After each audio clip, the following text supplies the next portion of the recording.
개인이 마땅히 향유해야 할 자유를 부당하게 간섭하여 오래전부터 심각한 폐해를 끼쳐온 중요한 예가 하나 있다.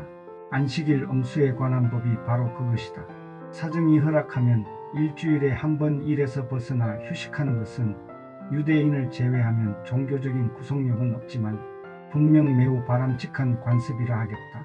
일주일에 하루를 대부분의 산업이 일을 멈추고 법으로 이 관습을 지키게 하는 것은 타당하고 옳은 일이라 하겠다. 그러나 그렇다고 해서 자영업자들이 여가 시간에 자의로 하는 일이나 개인의 지극히 사적인 취미 활동까지 법으로 제한할 수는 없다. 어떤 사람이 휴일에 놀려면 그들에게 유흥을 제공하기 위해 일하는 사람이 있어야 한다. 유익한 오락은 물론 다수의 쾌락을 위해 소수의 사람이 노동하는 것, 그것을 자유롭게 선택했다면, 언제든 그만둘 수 있다면 그것은 가치 있는 일이다. 모두가 일요일에도 일을 한다면 7일 동안 일을 해도 6일분 임금만 지급해야 한다는 노동자들의 생각은 전적으로 옳다. 그러나 압도적 다수가 일하지 않는 상황에서 소수가 다수를 위해 일해야 한다면 그에 비례하여 더 많은 돈을 받는 것은 타당하다.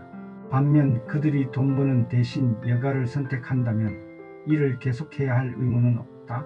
다른 방안으로는 그들 소수에게 주중 하루를 쉬게 할 수도 있다. 따라서 종교적 금기 때문에 일요일 유흥이나 노동을 허락하지 않는다면 몰라도 다른 이유로 제한하는 것은 결코 정당화될 수 없다. 신은 자신을 거역하는 것에 신경을 쓴다. 다른 시민의 눈에는 그렇게 보이지 않는 특정 행위에 대해 사회나 어떤 공공기관이 전능한 신을 거역하는 짓이라며 처벌하는 것은 용납될 수 있을까? 다른 사람에게도 똑같은 종교적 행동을 강요할 권리가 있다는 믿음이 이제까지 자행된 모든 종교적 박해의 출발점이었다. 만일 이런 발상이 사회적으로 받아들여진다면 그 박해도 충분히 정당화될 수 있을 것이다. 일요일 기차 여행과 박물관 개방을 막으려는 집요한 움직임에 깔린 감정이 비록 과거 종교 박해를 가하던 때처럼 잔인하지는 않지만 그 마음 상태는 기본적으로 같다. 다른 종교인들이 그들 교리에 맞는 일을 한다고 해도 박해자들의 종교가 허락하지 않는 것이라면 결코 받아들이지 않겠다는 결의와 다르지 않은 것이다. 또 불신자들의 그런 행동을 신이 증오함은 물론 그걸 그냥 방치하게 되면 우리도 죄짓는 게 된다는 믿음의 발로이기도 한 것이다. 인간의 자유가 무시되는 흔한 사례 가운데 하나로 영국 언론이 모르몬교에 가하는 무차별적 언어폭력을 거론하지 않을 수 없다.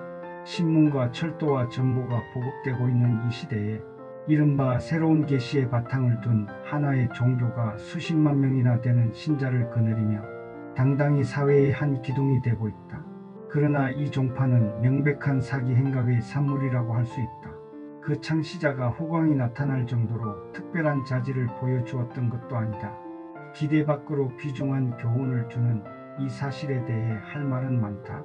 그러나 여기에서 문제 삼고자 하는 것은 다른 종교나 더 나은 종교와 마찬가지로 모르몬 교회도 순교자들이 있다는 점이다. 그 예언가 겸 창시자는 자신의 교리를 전도한다는 이유로 폭도들에게 죽임을 당했다. 일부 추종자들도 무법폭력에 의해 똑같이 목숨을 잃었다. 그들은 처음 자라난 나라에서 강제로 쫓겨났다. 그리고 그들이 사막 한가운데 외딴 곳으로 피신해 있는 동안 그 나라의 다수가 그들이 자신들의 생각을 따르도록 토벌대를 파견하여 강제하는 것이 정당하지만 그러기에는 성가실 뿐이라고 공공연히 말한다. 모르몬교 교리 중에 특히 종교적 관용의 금도를 깨뜨린다고 하여 사람들의 반감을 사는 것은 바로 그들이 일부 다체제를 용인하는 것이다. 일부 다체제는 마호메트 교도, 힌두교도 그리고 중국인들 사이에는 이미 시행되고 있다. 하지만 영어권이며 그리스도교인들과 닮았다고 자처하는 사람들이 그것을 허용한다는 사실이 참을 수 없는 분노를 부른 것이다. 나는 모르몬교의 그런 교리에 누구보다 비판적인 사람이다. 다른 이유도 있지만 특히 인간 사회 절반의 사람들에게 쇠사슬을 덮어씌움으로써 나머지 절반에게는 상대방에게 져야 하는 의무를 풀어주는 제도는 자유 원칙에 위배되기 때문에 나는 그것을 결코 용납할 수가 없다. 그러나 이런 제도의 희생자라고 볼 수도 있는 문제의 여자들이 그것을 자발적으로 선택하고 있다는 사실을 기억하지 않으면 안 된다.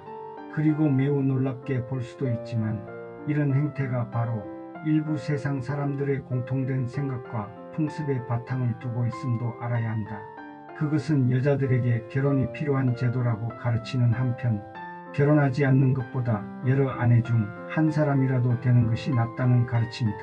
다른 나라에서는 모르몬교의 교리에 따른 결혼 제도를 인정하지도 않고 그들의 주장대로 결혼할 수 있도록 관련 법의 적용을 유보하지도 않았다. 그래서 그들은 극단적인 적대감을 못 이겨 고향을 떠나 아무도 살지 않는 지구의 외딴 곳으로 옮겨갔다. 다른 나라에 아무런 적대 행위도 하지 않는다. 그들의 삶의 방식을 거부하는 사람들에게는 언제든 떠날 자유도 허용하고 있다. 그런데도 그들이 그곳에서 그들 방식대로 사는 것을 막는다면 그것은 전제 정치가 아니고는 생각할 수 없는 일이다.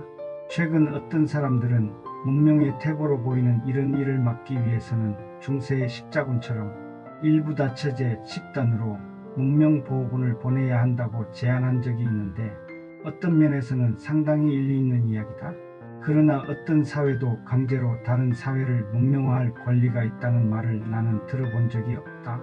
악법에 시달리는 사람들이 스스로 도움을 요청하지 않는 한 멀리 떨어져 있으며 직접적인 관계도 없는 사람들이 자기들 보기에 불미스럽다는 이유로 그들에게 아무 해가 되지 않는 제도의 폐기를 요구할 권리는 없다.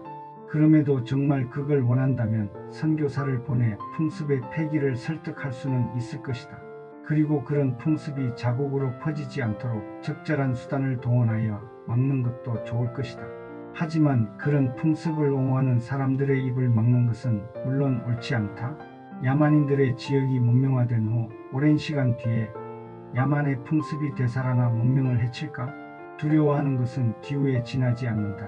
적의 정벌로 무너질 문명이라면 무너지기 전에 이미 몰락이 진행되고 있었을 것이다. 그리고 그 문명에 공인된 사제나 선생 또는 그 누구도 그에 맞설 능력도 희생할 생각도 없었음이 분명하다. 그런 문명이라면 차라리 하루빨리 사라지는 것이 낫다.